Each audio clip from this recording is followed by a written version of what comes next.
ಈಗ ಮುಂದೆ ನಮ್ಮ ಕಾರ್ಯಕ್ರಮ ಅಧ್ಯಕ್ಷರಾದ ಶ್ರೀಯುತ ಪ್ರಧಾನ್ ಗುರುದತ್ ಅವರು ತಮ್ಮ ಅಧ್ಯಕ್ಷೀಯ ಭಾಷಣವನ್ನು ನಡೆಸಿಕೊಡಬೇಕಾಗಿ ವಿನಂತಿ. ಪ್ರಧಾನ್ ಗುರುದತ್ ಅವರು ಇಂದಿನ ಕಾರ್ಯಕ್ರಮದ ಅಧ್ಯಕ್ಷತೆಯನ್ನು ವಹಿಸಿರುವುದು ನಮಗೆ ಬಹಳ ಸಂತೋಷ ಮತ್ತು ಸುಯೋಗ.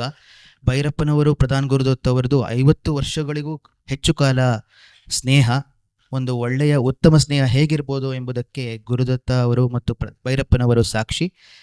ಹಾಗೂ ಇವತ್ತೇ ತಿಳಿದ ವಿಷಯ, ಪ್ರಧಾನ್ ಗುರುದತ್ ಅವರಿಗೆ ದೆಹಲಿಯ ಕುವೆಂಪು ಪ್ರತಿಷ್ಠಾನದ ವತಿಯಿಂದ ಈ ವರ್ಷದ 2025ನೇ ಇಸ್ವಿಯ ಕುವೆಂಪು ಪ್ರಶಸ್ತಿಗೆ ಆಯ್ಕೆಗೊಂಡಿದ್ದಾರೆ. ಹಾಗೂ ಗುರುದತ್ ಅವರು ಬಹುಭಾಷಾ ವಿದ್ವಾಂಸರು.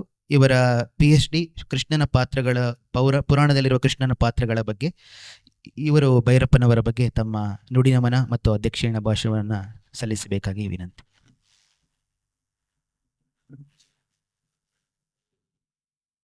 ಎಲ್ರಿಗೂ ನಮಸ್ಕಾರ. 1:30 2:30ವರೆಗೆ ಭೋಜನದ ಸಮಯ ಅಂತ ಹೇಳಿ ಕೊಟ್ಟಿದ್ದಾರೆ. ಇಷ್ಟೊತ್ತಿಗೆ ಎಲ್ರಿಗೂ ಹಸಿವಾಗಿದೆ. ಹಸಿವಾದವರನ್ನ ಮುಂದೆ ಕೂಡಿಸಿಕೊಂಡು ಭಾಷಣ ಮಾಡಬಾರ್ದು ಅನ್ನೋದು ಭಾಷಣಕಾರನಿಗೆ ಹೇಳಿರ್ತಕ್ಕಂಥ ಸೂಕ್ತಿಗಳಲ್ಲಿ ಒಂದು. ಆದರೆ ನಾನು ಭಾಷಣ ಮಾಡಬೇಕಾಗಿದೆ ಅಧ್ಯಕ್ಷನಾಗಿ ಅಂತ ಇಲ್ಲಿ ಆರಿಸಿರೋದ್ರಿಂದ. ನನ್ನ ಅಧ್ಯಕ್ಷನಾಗಿ ಯಾಕೆ ಆರಿಸಿದ್ರು ಅನ್ನೋದು ಕೂಡ ನನಗೆ ಗೊತ್ತಿಲ್ಲ. ಭೈರಪ್ಪನವರಿಗೆ ತುಂಬ ಹತ್ತಿರದವನು ಅಂತ ಹೇಳಿ ಭೈರಪ್ಪನವರಿಗೆ ಹತ್ತಿರದವರಾಗಿರೋರು ಇಲ್ಲಿ ಅನೇಕರಿದ್ದಾರೆ. ಬಹುಶಃ ಅವ್ರನ್ನೆಲ್ಲರನ್ನೂ ಮೀರಿಸಿದ ಸಂಖ್ಯಾ ನನ್ನ ಇದಕ್ಕೆ ಸೇರುತ್ತೆ ಅಂತ. ಸುಮಾರು 52 ವರ್ಷಗಳ ಕಾಲ ನಾನು ಭೈರಪ್ಪನವರು ಜೊತೆಯಲ್ಲಿ ಒಡನಾಡಿಗಳಾಗಿದ್ವಿ ಅಂತಕ್ಕಂಥ ಮಾತನ್ನು ಹೇಳೋದಕ್ಕೆ ನಾನು ಸಂತೋಷ ಪಡ್ತೇನೆ. ಒಂದು ರೀತಿಯಲ್ಲಿ ಇದು ನನ್ನ ಭಾಗ್ಯ, ಇನ್ನೊಂದು ರೀತಿಯಲ್ಲಿ ದೌರ್ಭಾಗ್ಯ. ಯಾಕೆ ಅಂತ ಹೇಳಿಬಿಟ್ಟು ಅಂತಂದರೆ, ಇಂಥ ದೊಡ್ಡ ವಿಶ್ವ ಸಾಹಿತಿಯ ಮಟ್ಟಕ್ಕೆ ಏರಿದಂತಹ ಒಬ್ಬ ಮಹಾ ಸಾಹಿತಿ ನಮ್ಮಲ್ಲಿ ಇದ್ದಾನೆ ಅಂತಕ್ಕಂಥದ್ದನ್ನು ಗುರುತಿಸಿ ಸಂತೋಷ ಪಡ್ತಕ್ಕಂಥ ಸಮುದಾಯ ಇರುವ ರೀತಿಯಲ್ಲಿ ಅದನ್ನು ಕಂಡು ಅಸೂಯೆ ಪಡ್ತಕ್ಕಂಥ ಸಮುದಾಯವೂ ಕೂಡ ಇದೆ ಅಂತಕ್ಕಂಥದ್ದು. ಆ ಕಾರಣಕ್ಕೋಸ್ಕರವಾಗಿ ನಾನು ದೌರ್ಭಾಗ್ಯ ಅಂತಕ್ಕಂಥ ಮಾತನ್ನು ಕೂಡ ಹೇಳಿದೆ. ಭೈರಪ್ಪನವರ ಅನೇಕ ಗುಣಗಳನ್ನ, ಅವರ ವ್ಯಕ್ತಿತ್ವದ ಅನೇಕ ಅಂಶಗಳನ್ನು ಇಲ್ಲಿ ಈ ಹೊತ್ತು ಭಾಷಣ ಮಾಡಿರ್ತಕ್ಕಂಥ, ನುಡಿನಮನವನ್ನು ಸಲ್ಲಿಸಿರ್ತಕ್ಕಂಥ ವಿದ್ವಾಂಸರು ಇಲ್ಲಿ ನಮ್ಮ ಮುಂದೆ ಇರಿಸಿದ್ದಾರೆ. ಅದರಲ್ಲಿ ಕೆಲವನ್ನ ಆರಿಸಿಕೊಂಡು ನಾನು ಏನು ಮಾತನಾಡಬೇಕು ಅಂತ ನನಗೆ ಗೊತ್ತಿರಲಿಲ್ಲ. ನಿನ್ನೆ ರಾತ್ರಿ 12:30 ಹೊತ್ತಿಗೆ ನಾನು ವಿದೇಶದಿಂದ ಇಲ್ಲಿಗೆ ಮೊನ್ನೆ ರಾತ್ರಿ 12:30 ಹೊತ್ತಿಗೆ ಆಗಮಿಸಿದಂತಹವನು. ಈ ಕಾರ್ಯಕ್ರಮ ಇವತ್ತು ಇದೆಯೇ ಅನ್ನತಕ್ಕಂಥದ್ದು ಕೂಡ ನನಗೆ ಖಚಿತವಾಗಿರಲಿಲ್ಲ. ಆದರೆ ನಡೆಯುತ್ತೆ ಅನ್ನೋದೊಂದು ಗೊತ್ತಿತ್ತು. ನನಗೆ ಕೇಳಿದೆ, ಆಮೇಲೆ ಇಲ್ಲ ಎಲ್ಲವೂ ಅರೇಂಜ್ ಆಗಿದೆ ಅಂತ ಹೇಳಿದರು. ಈ ರೀತಿಯಲ್ಲಿ ಇರ್ತಕ್ಕಂಥದ್ದು. ಇಲ್ಲಿ ಶಶಾಂಕ್ ಅವರು ಮಾತನಾಡ್ತಾ ಒಂದು ಮಾತನ್ನು ಹೇಳಿದರು. ಅವರ ಬಗ್ಗೆ ವಿಚಾರಿಸುವಾಗ, ನೀನು ಯಾವ ಕಮ್ಯುನಿಟಿಗೆ ಸೇರಿದವ, ನೀನು ಬಬ್ಬೂರ್ ಕಮ್ಮಿನಾ ಅಂತ ಕೇಳಿದರು ಭೈರಪ್ಪನವರು ಹೇಳ್ಬಿಟ್ಟು ಅಂತ ಹೇಳಿ. ಬಬ್ಬೂರ್ ಕಮ್ಮಿ ಅವ್ರ ಬಗ್ಗೆ ಭೈರಪ್ಪನವ್ರಿಗೆ ಅಂಥ ವಿಶೇಷ ಅಭಿಮಾನ ಏನೂ ಇಲ್ಲ. ಯಾಕೆ ಅಂತ ಹೇಳ್ತೀನಿ ಕೇಳಿ. ಅವರ ಆತ್ಮೀಯ ಸ್ನೇಹಿತರಾಗಿರ್ತಕ್ಕಂಥವ್ರೊಬ್ಬರು ಬಂದು ಅವ್ರ ಜೊತೆಯಲ್ಲಿ ಕೂತ್ಕೊಂಡಿದ್ದು ಮಾತನಾಡ್ತಾ ಇದ್ದಾಗ, ಬ್ರಾಹ್ಮಣ ಸಮುದಾಯದಲ್ಲಿ ಅತ್ಯಂತ ಶ್ರೇಷ್ಠರಾದವರು ಯಾರು ಅಂತಂದರೆ ಬಬ್ಬೂರ್ ಕಮ್ಮೆಯವರು ಅಂತ ಹೇಳಿದರು. ಭೈರಪ್ಪನವ್ರ ತಕ್ಷಣ ಹೇಳಿದರು, ಹಾಗಂತ ಯಾರು ಹೇಳ್ತಾರೆ ಗೊತ್ತಾ ಅಂತ ಹೇಳಿ ಅಂತ. ಬಬ್ಬೂರ್ ಕಮ್ಮಿಗಳು ಮಾತ್ರ ಅಂತ ಹೇಳಿ ಅಂತ. ಆಗ ಅವ್ರಿಗೆ ಏನಾಗಿರ್ಬೋದು ಆಘಾತ ಅನ್ನುವುದನ್ನು ನೀವು ಊಹಿಸ್ಕೊಳ್ಬಹುದು. ಈ ರೀತಿಯಲ್ಲಿ ಭೈರಪ್ಪನವರ ದಾನಶೀಲತೆಯನ್ನ ಕುರಿತು ಇಲ್ಲಿ ಪ್ರಾಸಂಗಿಕವಾಗಿ ಬಂತು. ರಂಗಸ್ವಾಮಿ ಅವರನ್ನು ಕೂಡ ಹೇಳಿದರು, ಬೇರೆಯವರನ್ನು ಕೂಡ ಹೇಳಿದರು. ಭೈರಪ್ಪನವರು ಯಾವತ್ತೂ ದುಡ್ಡಿಗಾಗಿ ಹಪಾಪಿ ಪಟ್ಟವಂಥವರಲ್ಲ. ಮಗಹಿ ಅಂತ ಹೇಳಿ ಇಂಥ ಒಂದು ಭಾಷೆ ಇದೆ. ಆ ಭಾಷೆಯಲ್ಲಿ ಭೈರಪ್ಪನವರ ಕಾದಂಬರಿಯನ್ನು ಭಾಷಾಂತರ ಮಾಡ್ತೇನೆ ಅಂತ ಹೇಳಿಬಿಟ್ಟು ಅಂತ ಒಬ್ಬರು ಪ್ರಾಧ್ಯಾಪಕರು ಕೇಳಿದರು. ಭೈರಪ್ಪನವ್ರು ಕೇಳಿದರು, ನಿಮ್ಮ ಭಾಷೆಯಲ್ಲಿ ಇದನ್ನು ಜನ ಓದತಕ್ಕಂಥವ್ರು ಇದ್ದಾರಿಯೇ ಅಂತ ಹೇಳಿಬಿಟ್ಟು ಅಂತ. ಸರ್, ಓದ್ದವ್ರು ಇರಲಿ ಬಿಡಲಿ, ನಿಮ್ಮಂಥ ಒಬ್ಬ ಮಹಾಲೇಖಕನ ಒಂದು ಕೃತಿಯನ್ನು ತೆಗೆದುಕೊಂಡು ಹೋಗಿ ಕೊಡಬೇಕು ಅಂತಕ್ಕಂಥದ್ದು ನನ್ನ ಸಂಕಲ್ಪ, ಅದಕ್ಕೋಸ್ಕರ ಇದು ಮಾಡ್ತೇನೆ ಅಂತ ಹೇಳಿದರು. ಭೈರಪ್ಪನವ್ರು ಅದಕ್ಕೆ ಕಾಪಿರೈಟ್ ಕೊಟ್ಟರು. ಎಷ್ಟು ಗೊತ್ತೇ ಭೈರಪ್ಪನವ್ರು ಡಿಮ್ಯಾಂಡ್ ಮಾಡಿದ್ದು? 1 ರೂಪಾಯಿ. ಯಾಕೆ ಅಂತ ಹೇಳಿಬಿಟ್ಟು ಅಂತಂದರೆ ನಾನು ಕೇಳಿದೆ, ಸರ್ ಯಾಕೆ ಈ 1 ರೂಪಾಯಿ ಕೇಳಿದಿರಿ, ನೀವು ಫ್ರೀಯಾಗೆ ಕೊಡ್ತೀನಿ ಅಂತ ಹೇಳಿದ್ರಿ. ಫ್ರೀಯಾಗಿ ಕೊಟ್ಬಿಟ್ರೆ ಅದು ಕಾಪಿರೈಟ್ ಕಾಯ್ದೆ ಪ್ರಕಾರ ಊರ್ಜಿತವಾಗೋದಿಲ್ಲ. ಅದಕ್ಕೋಸ್ಕರ 1 ರೂಪಾಯಿ ಕೊಟ್ಟು ತೆಗೆದುಕೊಂಡಿದ್ದೀನಿ ಅಂತಂತಂದರೆ ನನಗೆ ಅಧಿಕಾರ ಇರುತ್ತೆ ಅದರ ಮೇಲೆ ಅಂತಿದೆ ಅಂತ ಹೇಳಿ ಅಂತ. ಭೈರಪ್ಪನವರ ದಾನಶೀಲತೆಯ ವಿವರವನ್ನೆಲ್ಲನೂ ಕೂಡ ಇಲ್ಲಿ ಹೇಳ್ತಾ ಹೋದರೆ ನಾನು ಸಂಜೆ ತನಕ ಹೇಳಬಹುದು. ಯಾಕೆಂದರೆ ಈ 52 ವರ್ಷಗಳ ಅವಧಿಯಲ್ಲಿ ನಾನು ಅನೇಕವನ್ನು ಕಂಡಿದ್ದೇನೆ. ಭೈರಪ್ಪನವರದ್ದು ಮತ್ತು ಬೇರೆ ಸಮುದಾಯದ ವಿಚಾರವನ್ನು ಪ್ರಸ್ತಾವಿಸಿದರು. ವಿದ್ಯಾರ್ಥಿಗಳಿಗೆ ಕೊಡೋದಕ್ಕೆ ಅಂತ ಹೇಳಿ ಅವರಿಗೆ ಸರಸ್ವತಿ ಸಮ್ಮಾನ್ ಪ್ರಶಸ್ತಿ ಬಂದಂತಹ ಸಂದರ್ಭದಲ್ಲಿ ಕರ್ನಾಟಕ ಸರ್ಕಾರದವರು 5 ಲಕ್ಷ ರೂಪಾಯಿಗಳನ್ನು ಮತ್ತೆ ಘೋಷಿಸಿದರು. ಭೈರಪ್ಪನವರು ಅಲ್ಲಿಯೇ ಅದನ್ನು ಆಗ ಮುಖ್ಯಮಂತ್ರಿಗಳಾಗಿದ್ದಂತಹ ಬೊಮ್ಮಾಯಿ ಅವರಿಗೆ ಹಿಂದಿರುಗಿಸಿಬಿಟ್ಟು ಕೊಟ್ಟರು. ಯಾತಕ್ಕೆ ಕೊಟ್ಟರು ಅಂತಂದರೆ ಕನ್ನಡ ಮಾಧ್ಯಮದ ವಿದ್ಯಾರ್ಥಿಗಳಿಗೆ ವಿದ್ಯಾರ್ಥಿ ವೇತನವನ್ನು ಕೊಡುವುದಕ್ಕೋಸ್ಕರವಾಗಿ ಇದನ್ನು ಬಳಸಿಕೊಳ್ಳಿ ಅಂತ ಹೇಳಿಬಿಟ್ಟು ಅಂತೆ. ಅದರ ಪರಿಣಾಮ ಏನಾಯಿತು ಅಂತ ಹೇಳಿಬಿಟ್ಟು ಅಂತಂದರೆ ಅಲ್ಲಿಯೇ ಮುಖ್ಯಮಂತ್ರಿ ಬೊಮ್ಮಾಯಿ ಅವರು ಘೋಷಿಸಿದರು, ಇನ್ನೂ 5 ಲಕ್ಷ ರೂಪಾಯಿಗಳನ್ನು ನಾನು ಕೊಡ್ತೇನೆ, ಕನ್ನಡ ಮಾಧ್ಯಮದ ವಿದ್ಯಾರ್ಥಿಗಳಿಗೆ ಅದನ್ನು ಕೊಡೋದಕ್ಕೆ ಇದು ಮಾಡಬೇಕು ಅಂತ ಹೇಳಿಬಿಟ್ಟು ಅಂತ. ಈ ಥರದಲ್ಲಿ ಸಂಕಲ್ಪ ಮಾಡ್ತಕ್ಕಂಥದ್ದು ಉಂಟು. ಆದರೆ ಅದನ್ನು ವಿಫಲಗೊಳಿಸೋದರಲ್ಲಿ ನಮ್ಮ ಆಡಳಿತ ವರ್ಗದವರು ಎಷ್ಟರ ಮಟ್ಟಿಗೆ ಇದ್ದಾರೆ ಅಂತ ಹೇಳಿಬಿಟ್ಟು ಅಂತಂದರೆ ಇವತ್ತಿನವರೆಗೂ ಕೂಡ ಯಾವ ಕನ್ನಡ ಮಾಧ್ಯಮದ ವಿದ್ಯಾರ್ಥಿಗೂ ಕೂಡ 1 ರೂಪಾಯಿ ಸಹಿತ ವಿದ್ಯಾರ್ಥಿ ವೇತನದ ರೂಪದಲ್ಲಿ ಸಂದಿಲ್ಲ ಅಂತಂದರೆ ನೀವು ಊಹಿಸ್ಕೊಳ್ಳಿ ಹಾಗೆ ಅಂತ ಹೇಳಿಬಿಟ್ಟು ಅಂತ ಹೇಳಿ. ಒಂದು 8-10 ದಿವಸ ಎಲ್ಲ ಅಧಿಕಾರಿಗಳು ಬಂದುಬಿಟ್ಟು ಕನ್ನಡ ಮಾಧ್ಯಮದ ವಿದ್ಯಾರ್ಥಿಗಳು ಎಷ್ಟು ಜನ ಇದ್ದಾರೆ ಮಾಡಿದ್ದಾರೆ, ಅವ್ರಿಗೆ ಎಷ್ಟು ಕೊಟ್ಟರೆ ಎಷ್ಟು ದುಡ್ಡು ಬೇಕಾಗತ್ತೆ ಅಂತ ಹೇಳಿಂತ ಎಲ್ಲ ಮಾಡಿದ್ರು. ಆಮೇಲೆ ಅದನ್ನು ಮೂಲೆಗೆ ಹಾಕಿಬಿಟ್ರು. ಅಸ್ಸಾಂನಲ್ಲಿ ನೋಡಿ, ನಮ್ಮ ಭಾಷೆ ಅಲ್ವೇ ಅಲ್ಲ, ಅಲ್ಲಿಯ ಸಾಹಿತ್ಯ ಪರಿಷತ್ತಿನವರು ಭೈರಪ್ಪನವರನ್ನು ಕರೆದು ಸನ್ಮಾನ ಮಾಡಿದಂತಹ ಸಂದರ್ಭದಲ್ಲಿ ಅಲ್ಲಿಯೂ ಕೂಡ ಅವರು ದೊಡ್ಡ ಮೊತ್ತವನ್ನು ಕಾಣಿಕೆಯಾಗಿ ಕೊಟ್ಟರು. ಭೈರಪ್ಪನವರು ಆ ಗುಡ್ಡಗಾಡಿನ ಜನರು ಅವರು ಓದಿಗೆ ಬಳಸ್ಕೊಳ್ಬೇಕು ಅಂತ ಹೇಳಿಬಿಟ್ಟು ಅಂತ ಅಲ್ಲಿಯೇ ಹಿಂದಿರುಗಿಸಿಬಿಟ್ಟು ಕೊಟ್ಟರು. ಇಂಥ ಪ್ರಸಂಗಗಳನ್ನು ನಾನು 10 ಪ್ರಸಂಗಗಳನ್ನು ಹೇಳ್ತಾ ಹೋಗಬಲ್ಲೆ. ಆದರೆ ಭೈರಪ್ಪನವ್ರದ್ದು ಇನ್ನೊಂದು ಪ್ರಸಂಗ ಮಾತ್ರ ನಾನು ಹೇಳ್ತೇನೆ. ದಕ್ಷಿಣ ಕನ್ನಡದ ಒಂದು ದೇವಾಲಯದಲ್ಲಿ ಅರ್ಚಕರಾಗಿದ್ದಂಥವ್ರದ್ದು ಒಂದು ಕುಟುಂಬ ಇತ್ತು. ಅವರ ಹೆಸರನ್ನು ನಾನು ಹೇಳೋದಕ್ಕೆ ಇಷ್ಟಪಡೋದಿಲ್ಲ. ಅವರು ತೀರಿಕೊಂಡ ಅನಂತರದಲ್ಲಿ ಅವರ ಹೆಂಡತಿಯನ್ನು ಮತ್ತು 2 ಹೆಣ್ಣು ಮಕ್ಕಳನ್ನು ಮನೆಯಿಂದ ಹೊರಹಾಕಿ ಅಟ್ಟಿಬಿಟ್ರು ಅಲ್ಲಿಂದ. ಆಕೆ ಬಂದು ಶ್ರೀರಂಗಪಟ್ಟಣದ ಹತ್ತಿರ ಒಂದು ತೋಟದಲ್ಲಿ ಗುಡಿಸಲು ಹಾಕಿಕೊಂಡು ಆ 2 ಮಕ್ಕಳನ್ನು ಸಾಕ್ತಾ ಇದ್ದರು.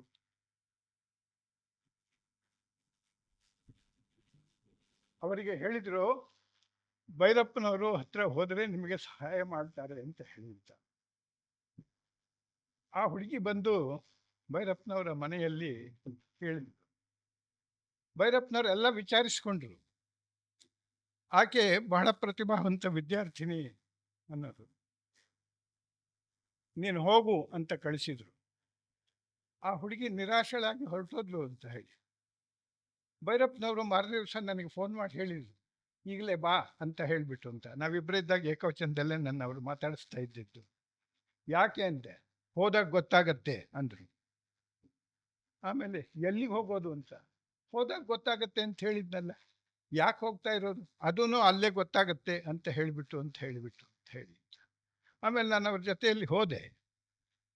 ಆ ಕುಟುಂಬವನ್ನು ಭೇಟಿ ಮಾಡಿದರು. ಆ ಕುಟುಂಬದ ಕಷ್ಟ ಸುಖ ಎಲ್ಲ ವಿಚಾರಿಸ್ಕೊಂಡ್ರು. ಆಮೇಲೆ ಹೇಳಿದರು, ಆ ಹುಡುಗಿಯ ಆ ವೈದ್ಯಕೀಯ ಕ್ಷೇತ್ರದಲ್ಲಿ ಆಕೆ ಸೀಟನ್ನು ಪಡ್ಕೊಂಡಿತ್ತು.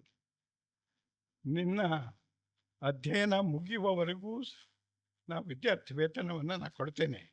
ಆದರೆ ಒಂದು ಕಂಡೀಷನ್ ಏನು ಅಂತಂತಂದರೆ ಆ ಮಟ್ಟವನ್ನು ಕಾಯ್ದುಕೊಳ್ಬೇಕು. ಫಸ್ಟ್ ಕ್ಲಾಸಿಗೆ ಕಮ್ಮಿ ಬಂತು ಅಂತಂದರೆ ಅಲ್ಲಿ ನಿಲ್ಲಿಸ್ಬಿಡ್ತೇನೆ ಅಂತ ಹೇಳಿಬಿಟ್ಟು ಅಂತ ಹೇಳಿ. ಆಮೇಲೆ ಮನೆಗೆ ಬಂದರು. ಆ ಹೊತ್ತು 16,000 ರೂಪಾಯಿಗಳನ್ನು ಕಟ್ಟಬೇಕಾಗಿತ್ತು. ಭೈರಪ್ಪನವ್ರ ಹತ್ರ ಅವತ್ತು ದುಡ್ಡಿಲ್ಲ. ನನಗೆ ಫೋನ್ ಮಾಡಿದರು, ನಿನ್ನ ಹತ್ರ ಎಷ್ಟಿದೆ ದುಡ್ಡು ತಗೊಂಡು ಬಾ ಅಂತ ಹೇಳಿಬಿಟ್ಟು ಅಂತ ಹೇಳಿ. ಆಮೇಲೆ ಯಾತಕ್ಕೆ ಅಂತಂದೆ, ಮೊನ್ನೆ ಹೋಗಿದ್ವಲ್ಲ, ಆ ಹುಡುಗಿ ಬಂದಿದ್ದಾಳೆ, ಅವಳಿಗೆ ಕೊಡಬೇಕು ಫೀಸು, ಅದಕ್ಕೋಸ್ಕರ ಅಂತ ಹೇಳಿ ಅಂತ. ಈ ಥರದಲ್ಲಿ ಭೈರಪ್ಪನವ್ರು ಸಹಾಯ ಮಾಡ್ತಾ ಇದ್ರು. ಆಮೇಲೆ ಅವರು ಇನ್ನೂ ಒಂದು ಪ್ರಸಂಗವನ್ನ ಹೇಳಿದ್ರು, ಅನಾಥ ಮಕ್ಕಳಿಗೆ ಅಂತ. ವೇಶ್ಯೆಯರ ಮಕ್ಕಳಿಗೋಸ್ಕರವಾಗಿರ್ತಕ್ಕಂಥ ಒಂದು ಅನಾಥಾಲಯ ಮೈಸೂರಿನಲ್ಲಿ ಇದೆ. ಅದಕ್ಕೆ ಭೈರಪ್ಪನವರು ಉದಾರವಾಗಿ ಸಹಾಯವನ್ನ ಮಾಡಿದ್ದಾರೆ, ಆ ಮಕ್ಕಳು ಓದಬೇಕು ಅಂತ ಹೇಳಿಬಿಟ್ಟು ಅಂತ ಹೇಳಿ ಅಂತ. ಹೀಗೆ ಆ ಭೈರಪ್ಪನವರ ಉದಾರಶೀಲತೆಗೆ ಅನ್ನೋದಕ್ಕೆ ಯಾವುದೇ ಕಟ್ಟುಪಾಡುಗಳು ಇರಲಿಲ್ಲ ಅನ್ನೋದನ್ನ ಹೇಳೋದಕ್ಕೋಸ್ಕರ ನಾನು ಹೇಳಿದೆ. ಇಂಥ ಅನೇಕ ಪ್ರಸಂಗಗಳು, ಅವುಗಳನ್ನು ಹೇಳಿದರೆ ನಮಗೆ ಸಂಕಟ ಆಗತ್ತೆ. ಅಂಥ ಸಂದರ್ಭದಲ್ಲಿ ಭೈರಪ್ಪನವರು ಇದನ್ನ ಮಾಡಿದ್ದಾರೆ. ಈ ಹೊತ್ತು ಇಲ್ಲಿ ಭಾಷಣವನ್ನ ಮಾಡಿದಂಥ ವ್ಯಕ್ತಿಗಳು ಭೈರಪ್ಪನವರ ವ್ಯಕ್ತಿತ್ವದ ವಿವಿಧ ಮುಖಗಳ ಮೇಲೆ ಬೆಳಕು ಚೆಲ್ಲತಕ್ಕಂಥ ಕೆಲಸವನ್ನ ಮಾಡಿದ್ದಾರೆ. ಅಂಥ ಅಪರೂಪದ ಸಾಹಿತಿಗಳು ಕನ್ನಡದಲ್ಲಿ ಇದಾರಲ್ಲ ಅಂತಕ್ಕಂಥದ್ದು ನಮಗೆ ಹೆಮ್ಮೆಯ ವಿಚಾರವಾಗಿರ್ತಕ್ಕಂಥದ್ದು. ಅಷ್ಟೇ ಅಲ್ಲ, ಭೈರಪ್ಪನವರು ವಿಶ್ವ ಸಾಹಿತಿ ಅಂತ ಹೇಳಿಬಿಟ್ಟು ಅಂತ ಹೇಳಿ ಇಂಥ ಪುಸ್ತಕವನ್ನ ತಂದಿದ್ದಾರೆ. ಆಕಾಶವಾಣಿಯಲ್ಲಿ, ಮೈಸೂರು ಆಕಾಶವಾಣಿಯಲ್ಲಿ ನಿರ್ದೇಶಕರಾಗಿದ್ದಂಥ ವಿಜಯಹರನ್ ಅಂತಕ್ಕಂಥವ್ರು 3 ಪುಸ್ತಕಗಳನ್ನು ತಂದಿದ್ದಾರೆ.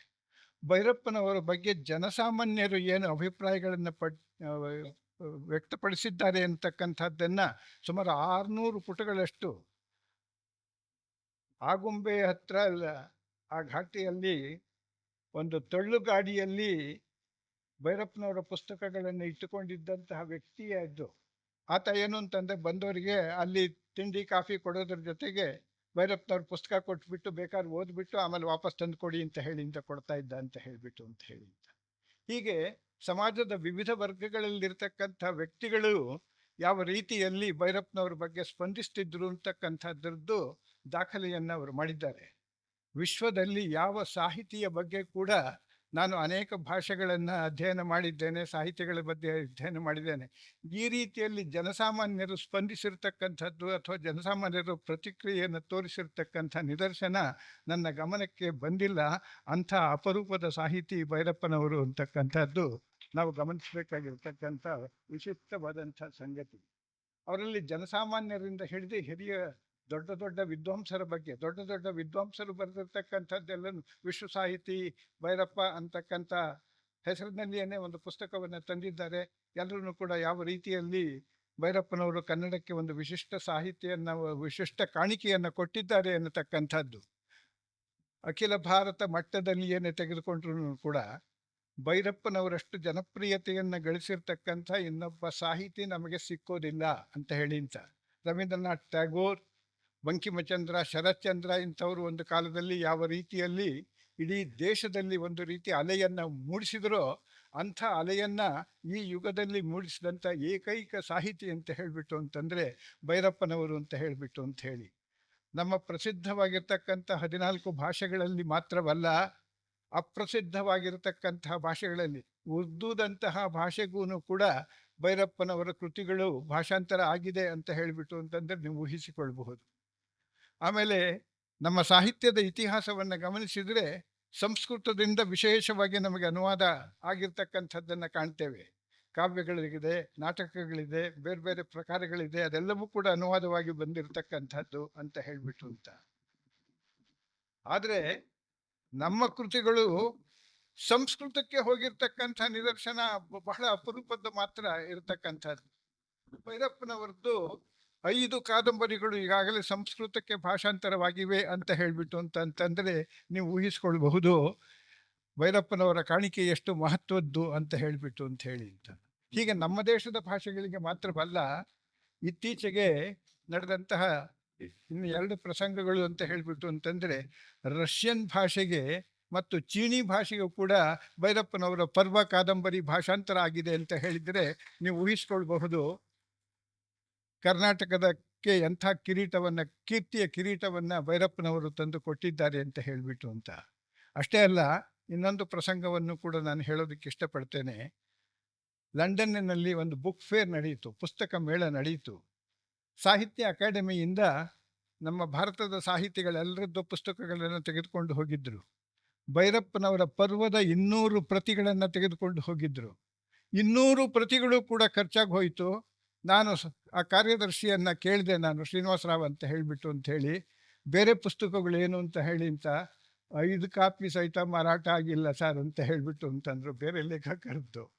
ಅಂದರೆ ಭೈರಪ್ಪನವರ ಖ್ಯಾತಿ ಜಗದ್ವಿಖ್ಯಾತವಾಗಿತ್ತು ಅನ್ನೋದಕ್ಕೆ ಇದು ನಿದರ್ಶನ ಅಂತ ಹೇಳಿಬಿಟ್ಟು ಅಂತ ಹೇಳಿ ಅಂತ. ಭೈರಪ್ಪನವರ ವಿಶೇಷತೆ ಅಂತ ಹೇಳಿ ಅಂತಂದರೆ ಈ ರೀತಿಯಲ್ಲಿ ಇರ್ತಕ್ಕಂಥದ್ದು ಅಂತ ಹೇಳಿ ಅಂತ. ಅವರು ಕಾದಂಬರಿಗೆ ತಮ್ಮನ್ನು ಸೀಮಿತಗೊಳಿಸ್ಕೊಂಡ್ಬಿಟ್ರು. ಬೇರೆ ಬೇರೆ ಪ್ರಕಾರಗಳಲ್ಲಿ, ಸಾಹಿತ್ಯ ಪ್ರಕಾರಗಳಲ್ಲೆಲ್ಲ ನಾನು ಬರೆಸಬೇಕು, ಎಲ್ಲ ಸಾಹಿತ್ಯ ಪ್ರಕಾರಗಳಲ್ಲೂ ಕೂಡ ಮಾಡಿರ್ತಕ್ಕಂಥ ಸಾಹಿತಿ ಅನ್ನತಕ್ಕಂಥ ಬರಬೇಕು ಅಂತಕ್ಕಂಥದ್ದಿಲ್ಲ. ತಾವು ಆರಿಸಿಕೊಂಡಂತಹ ಒಂದು ಕ್ಷೇತ್ರದಲ್ಲಿ ಜನಸಾಮಾನ್ಯರಿಗೆ ಏನನ್ನು ತಾನು ಕೊಡಬೇಕು ಅಂತ ಹೇಳಿಬಿಟ್ಟು ಅಂತ. ರಂಗಸ್ವಾಮಿ ಅವರು ಮಾತನಾಡುವಾಗ ಹೇಳಿದರು, ಶಶಾಂಕ್ ಕೂಡ ಹೇಳಿದರು, ಅಂಟಾರ್ಕ್ಟಿಕ್ ಅಲ್ಲಿಗೂ ಕೂಡ ಹೋಗಿದ್ದಾರೆ, ಮಾಡಿದ್ದಾರೆ ಅಂತ ಹೇಳಿಬಿಟ್ಟು ಅಂತ ಹೇಳಿ ಅಂತ. ಸ್ವಾರಸ್ಯ ಅಂತಂದರೆ ಅಲ್ಲಿ ಹೋದಾಗ ಅಲ್ಲಿಯ ವಿಶೇಷವಾಗಿರ್ತಕ್ಕಂಥದ್ದು ಯಾವುದೋ ಒಂದು ಹಿಮಸಾರಂಗದ ಚಿತ್ರವನ್ನು, ಇದರದ್ದನ್ನು ಕೆಲವು ನಿದರ್ಶನವನ್ನು ಹೇಳಿದರು. ಬಂಡೆ ಒಡೆದು ಬಿಟ್ಟು ಇದಾಗಿದ್ದು ತಾಯಿ ಅಂತ ಹೇಳಿಬಿಟ್ಟು ಅಂತ ಹೇಳಿ ಅಂತ. ಆ ಚಿತ್ರವನ್ನು ನೋಡಿ ಇದು ತುಂಬ ಚೆನ್ನಾಗಿದೆ ಅಂತ ಹೇಳಿದ್ರಂತೆ. ಆಕೆ ಹೇಳಿದಂತೆ, ನೀವೇ ತೆಗೆದುಕೊಂಡು ಹೋಗಿ ಅಂತ. ಅಲ್ಲ, ನೀನು ಇಟ್ಕೊಂಡಿರೋದು ನಿನ್ನ ಕಚೇರಿಯಲ್ಲಿ, ಇದನ್ನು ನಾ ತೆಗೆದುಕೊಂಡು ಹೋದರೆ ಹೇಗೆ ಅಂತ ಹೇಳಿಬಿಟ್ಟು ಅಂತ. ಇಲ್ಲ, ನಿಮ್ಮ ಮನಸ್ಸಿಗೆ ಬಂದಿದೆಯಲ್ಲ, ಅದಕ್ಕೋಸ್ಕರ ನೀವು ತೆಗೆದುಕೊಂಡು ಹೋಗಿ ಅದು ಅಂತ ಹೇಳಿಬಿಟ್ಟು ಅಂತ ಹೇಳಿ ಅಂತ. ಈಗ ಭೈರಪ್ಪನವರು ಆ ವಿಶಿಷ್ಟ ಗುಣಗಳನ್ನು ಯಾವ ರೀತಿ ಇದು ಮಾಡ್ತಾಯಿದ್ರು ಅಂತ ಹೇಳಿಬಿಟ್ಟು ಅಂತ ಹೇಳಿ ಅಂತ. ಆಮೇಲೆ ಭೈರಪ್ಪನವರ ವಿಚಾರದಲ್ಲಿ ಇನ್ನೂ ಹೇಳಬೇಕಾಗಿರ್ತಕ್ಕಂಥ ಸಂಗತಿ ಅಂತ ಹೇಳಿಬಿಟ್ಟು ಅಂತಂತಂದರೆ, 100 ಕಾದಂಬರಿಗಳನ್ನು ಬರೆದಿದ್ದಾರೆ ಇವರು ಅಂತ ಹೇಳಿಬಿಟ್ಟು ಅಂತ ನಾವು ಕೆಲವು ಸಾಹಿತಿಗಳ ವಿಚಾರದಲ್ಲಿ ಹೇಳ್ತೇವೆ. ವಿಷಯ ಏನೂ ಇಲ್ಲ, ಲೊಳಲೊಟ್ಟೆ ಅಂತ ಹೇಳಿಬಿಟ್ಟು ಅಂತಾರಲ್ಲ, ಅದೇ ವಿಷಯವನ್ನು ಊರಿನ ಹೆಸರು ಬದಲಾಯಿಸು, ಪಾತ್ರದ ಹೆಸರು ಬದಲಾಯಿಸು, ಈ ಕೇರಿಯ ಹೆಸರು ಬದಲಾಯಿಸು, ತಿರ್ಗಾ ಅದನ್ನೇ ಕೊಡು, ಈ ರೀತಿಯಲ್ಲಿ 100 ಕಾದಂಬರಿಗಳನ್ನು ಬರೆಯೋದು ಭೈರಪ್ಪನವರಿಗೆ ಇಷ್ಟ ಇರಲಿಲ್ಲ. ಅವರು ಪರ್ವದಂತಹ ಕಾದಂಬರಿಯನ್ನು ಬರೆಯಬೇಕಾದರೆ ಎಷ್ಟು ಕಷ್ಟಪಟ್ಟರು, ಎಷ್ಟು ಶ್ರಮಪಟ್ಟರು. ದೇಶದ ಮೂಲೆ ಮೂಲೆಗಳಿಗೆ, ಹಿಮಾಚಲ ಪ್ರದೇಶಕ್ಕೂ ಕೂಡ ಹೋಗಿ ಅಲ್ಲಿ ಆ ಜನಸಾಮಾನ್ಯರನ್ನೆಲ್ಲ ಭೇಟಿ ಮಾಡಿಬಿಟ್ಟು ಬಂದಿದ್ದಾರೆ. ಅವರಿವರು ಕೇಳಿದ ಮಾತುಗಳನ್ನು ದಾಖಲೆ ಮಾಡಿರ್ತಕ್ಕಂಥ ಕೆಲಸವನ್ನು ಭೈರಪ್ಪನವರು ಮಾಡಲಿಲ್ಲ. ಅವರನ್ನೇ ಭೇಟಿ ಮಾಡಿದರು. ದ್ರೌಪದಿಯ ಬಗ್ಗೆ ನಾನು ಭೈರಪ್ಪನವ್ರನ್ನ ಪ್ರಶ್ನಿಸಿದೆ. ದ್ರೌಪದಿಯ ಬಗ್ಗೆ ನೀವು ಪ್ರಶ್ನಿಸಿದ್ರೆ ಅಲ್ಲಿ ಅಂತ ಹೇಳಿಬಿಟ್ಟು ಅಂತ. ಆ ಮಹಿಳೆಯರನ್ನೇ ಪ್ರಶ್ನಿಸಿದೆ. ಅವರ ಗಂಡಂದರು ಇಲ್ಲದೇ ಇದ್ದಂತಹ ಸಂದರ್ಭದಲ್ಲಿ ಬೇರೆಯವರು ಜೊತೆಯಲ್ಲಿ ಮಾಡಿದಂತಹ ಸಂದರ್ಭದಲ್ಲಿ ದ್ರೌಪದಿಯ ಬಗ್ಗೆ ಅತ್ಯಂತ ಗೌರವದಿಂದ ಇರತಕ್ಕಂಥ ಸಮುದಾಯ ಇದೆ. ಇವತ್ತಿಗೂ ಕೂಡ ಅಲ್ಲಿ ಬಹುಪತಿತ್ವ ಜಾರಿಯಲ್ಲಿ ಇದೆ ಅಂತಕ್ಕಂಥದ್ದು, ಇಂಥವುದೆಲ್ಲವನ್ನು ಕೂಡ ಅಧ್ಯಯನ ಮಾಡಿಕೊಂಡು ಬರ್ತಾ ಇದ್ದರು ಭೈರಪ್ಪನವರು ಅನ್ನತಕ್ಕಂಥದ್ದು. ಅದನ್ನು ಇದು ಅನೇಕ ಸಂದರ್ಭಗಳಲ್ಲಿ ವಿದೇಶಗಳಿಗೆ ಹೋಗಿದ್ರು ಅಂತ ಹೇಳಿಬಿಟ್ಟು ಅಂತ. ನಾನು ಕೇಳಿದೆ, ನೀವು ಪ್ರವಾಸ ಸಾಹಿತ್ಯವನ್ನು ಯಾಕೆ ಬರೀಲಿಲ್ಲ ಅಂತ ಹೇಳಿಬಿಟ್ಟು ಅಂತ.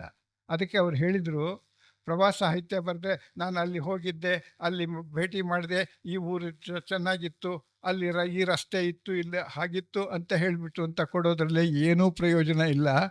ಅಲ್ಲಿ ಟೂರಿಸಂ ಡಿಪಾರ್ಟ್ಮೆಂಟ್ನವ್ರು ಕೊಟ್ಟಿರ್ತಕ್ಕಂಥ ಮಾಹಿತಿ ಕೊಟ್ಟರೆ ಸಾಕಾಗುತ್ತೆ, ನಾನು ಕೊಡಬೇಕಾಗಿರೋದು ಬೇರೆ ಅಂತ ಹೇಳಿಬಿಟ್ಟು ಅಂತ. ಮಂದ್ರಾ ಕಾದಂಬರಿಯಲ್ಲಿ ಒಂದು ನದಿಯ ತೀರವನ್ನು ವರ್ಣಿಸ್ತಾರೆ. ಅಲ್ಲಿ ಒಬ್ಬ ಸಂಗೀತ ಸಾಧಕನ ಚಿತ್ರವನ್ನು ಕೊಡ್ತಾರೆ. ಅಲ್ಲಿ ನಾನು ಅಮೆರಿಕಕ್ಕೆ ಹೋಗಿದ್ದಾಗ ಅವ್ರು ಹೇಳಿದರು, ನೀನು ಹೋಗಿ ಅದಕ್ಕೆ ವಸುವನ ಅಂತ ಹೆಸರು ಕೊಟ್ಟಿದ್ದೇನೆ ನಾನು, ಅದನ್ನು ನೋಡಿಕೊಂಡು ಬಾ, ಕ್ಯಾಲಿಫೋರ್ನಿಯಾಗಿ ಇಷ್ಟು ದೂರದಲ್ಲಿದೆ, ರಮ್ಯವಾಗಿರ್ತಕ್ಕಂಥ ಪ್ರದೇಶ ಅಂತ ಹೇಳಿದರು.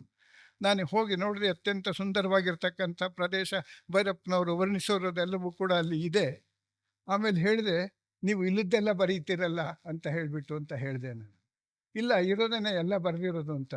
ಮತ್ತು ಅಲ್ಲಿ ಆ ನದಿ ತೀರದಲ್ಲಿ ಆ ರಾಜನ ಒಂದು ಅರಮನೆಯನ್ನು ಕೊಟ್ಟಿದ್ದಿರಲ್ಲ ಅಂತ, ಅದೇ ನನ್ನ ಕಲ್ಪನೆ ಅಷ್ಟೇನೇನೆ, ಉಳಿದದ್ದೆಲ್ಲವೂ ಕೂಡ ವಾಸ್ತವವಾಗಿ ಇರ್ತಕ್ಕಂಥದ್ದು ಅಂತ ಹೇಳಿ. ಆದ್ದರಿಂದ ಈ ವಿದೇಶದ ಅನುಭವಗಳನ್ನು ಗಳಿಸಿಕೊಂಡ ಮೇಲೆ ಅದನ್ನು ಯಾವ ರೀತಿಯಲ್ಲಿ ಕೊಡಬೇಕು ಅಂತಕ್ಕಂಥದ್ದನ್ನು ಭೈರಪ್ಪನವರು ಇದು ಮಾಡ್ತಾಯಿದ್ರು. ಆ ಕಾದಂಬರಿಯಲ್ಲಿ ಕೊಟ್ಟಿರ್ತಕ್ಕಂಥ ಸಂದರ್ಭದಲ್ಲಿ ಅದು ಅತ್ಯಂತ ಸಹಜವಾಗಿರ್ತಕ್ಕಂಥದ್ದು ಅಂತ ಹೇಳಿದು ನಮ್ಮ ಗಮನಕ್ಕೆ ಬರ್ತಕ್ಕಂಥದ್ದು. ಈ ರೀತಿಯಲ್ಲಿ ಭೈರಪ್ಪನವರು ಮಾಡ್ತಾಯಿದ್ರು. ಭೈರಪ್ಪನವರು ಜನರ ಜೊತೆಯಲ್ಲಿ ಬರ್ತಾ ಇರ್ತಕ್ಕಂಥದ್ದು, ಇಲ್ಲಿರ್ತಕ್ಕಂಥದ್ದು ಬಹಳ ನಗುತ್ತಾ ಇರ್ತಕ್ಕಂಥ ಫೋಟೋ ಹಾಕಿದ್ದಾರೆ.